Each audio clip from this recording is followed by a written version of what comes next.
ये एक अलग तरह की चीज है। ये हवा को शुद्ध करता है। ये वातावरण को अधिक जीवंत बना देता है।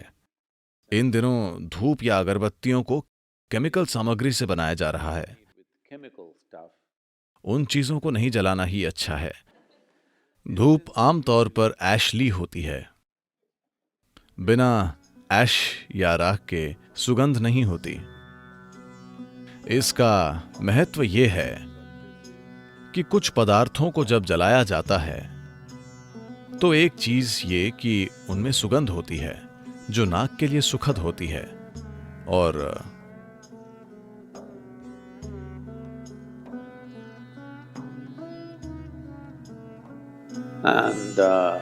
incense burning is about the atmosphere, not about you.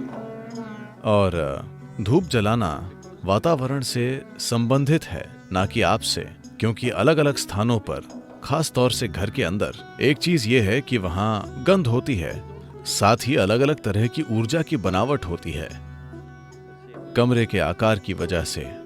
इसीलिए कमरे के आकार पर इतना ज्यादा ध्यान दिया जाता है। भारतीय संस्कृति में कमरे के आकार पर बहुत ध्यान दिया जाता है क्योंकि कमरे का आकार काफी कुछ तय करता है।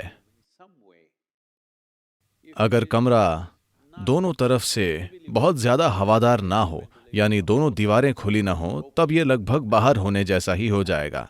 वो एक अलग बात है। ज्यादातर घर इस तरह नहीं बने होते क्योंकि उनके पड़ोसी होते हैं। आप बहुत ज्यादा खिड़कियां नहीं खोल सकते। बहुत ज्यादा खुलापन काम नहीं करेगा। फिर मौसम भी है, कई चीजें हैं, ठीक है, और एयर कंडीशनिंग भी है, और भी खराब। So, different shapes and sizes kind of create different kinds of energy structures. तो अलग अलग आकार अलग अलग ऊर्जा की बनावटें बनाते हैं। ये ऊर्जा की बनावटें अगर ये बहुत शक्तिशाली हो जाएं, तो ये आपकी मानसिक और भावनात्मक स्थिति तय कर सकती हैं, जो या तो मददगार हो सकती हैं या आपके मनचाहे लक्ष्य में रुकावट डाल सकती है। इसलिए कुछ पदार्थ जैसे कि भारत में चंदन, एक और चीज है जिसे सांब्रानी कहा जाता है, जो बहुत शक्तिशाली चीज है, जिसका इस्तेमाल बीमारी में भी किया जाता है।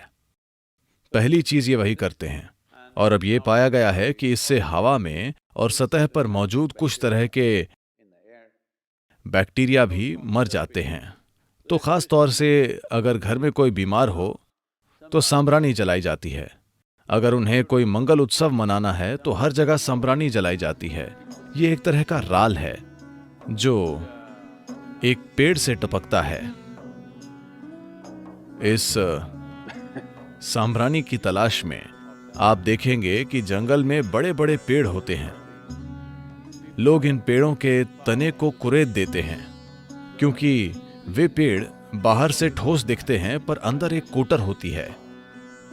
आप उस कोटर में से राल टपकता पाएंगे।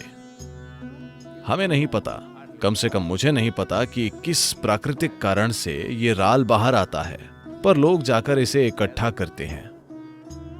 ये एक छोटा सा कीमती पदार्थ है और आपको इसे पर्याप्त मात्रा में इकट्ठा करने के लिए मीलों पैदल चलना पड़ता है, क्योंकि इन पेड़ों को पूरा तैयार होना चाहिए, यानी उन्हें कम से कम 30 से 50 साल पुराना होना चाहिए, वरना यह नहीं मिलेगा। इसका वातावरण पर जबरदस्त असर पड़ता है। इसका सुगंधित होना जरूरी नहीं है। ये एक अलग तरह की चीज है। ये हवा को शुद्ध करता है। ये वातावरण को अधिक जीवंत बना देता है। मूल रूप से चाहे जो भी संरचना हो, ये भीतर को बाहर जैसा बना देगा। अगर आप इसे थोड़ी मात्रा में जलाते हैं तो आपको इसे बहुत ज्यादा नहीं जलाना चाहिए, वरना छींक आएगी और दिमाग हिल जाएगा। घर में बस थोड़ी सी सांभराणी और आप घर के अंदर भी बाहर जैसा महसूस करेंगे, क्योंकि ऊर्जा की बनावट नहीं होगी। Especially if death happens in the family, samrani is burnt for up to 11 to 12 days because they want to clear that air completely. खास तौर से अगर परिवार में कोई मृत्यु हुई है तो 11 से 12 दिनों तक सांभरानी जलाई जाती है, क्योंकि वे हवा को पूरी तरह शुद्ध करना चाहते हैं। ये सूक्ष्म पहलू हैं। धूप से एक तरह का असर होता है, पर उसे ज्यादा मत जलाइए। उससे वातावरण थोड़ा बदलता है। उसे बहुत बड़ी चीज नहीं मानना चाहिए। उसका एक तरह का असर होता है। उसे समझदारी से इस्तेमाल कर सकते हैं।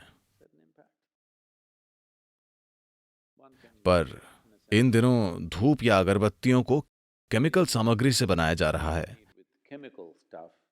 उन चीजों को नहीं जलाना ही अच्छा है। ये बहुत बहुत जरूरी है। पहले ही सड़कों पर बहुत केमिकल वाली चीजें हैं। उद्योगों में, कारखानों में, जहां शायद आप काम करते हैं, हर जगह बहुत केमिकल उड़ रहा है। कम से कम अपने घरों में केमिकल से बनी धूप बत्तियां मत जलाइए, क्योंकि मुझे लगता है बाजार में उपलब्ध लगभग 70 या 80% अगरबत्तियां केमिकल हैं। जलाने से पहले आपको ये देखना चाहिए। ये बहुत बहुत जरूरी है, क्योंकि बंद दीवारों में अगर आप केमिकल जलाएंगे तो उसका बहुत ज्यादा गलत असर होगा।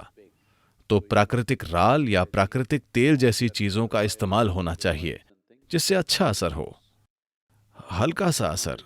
अगर उसकी जरूरत हो तो इसका असर जरूर होता है।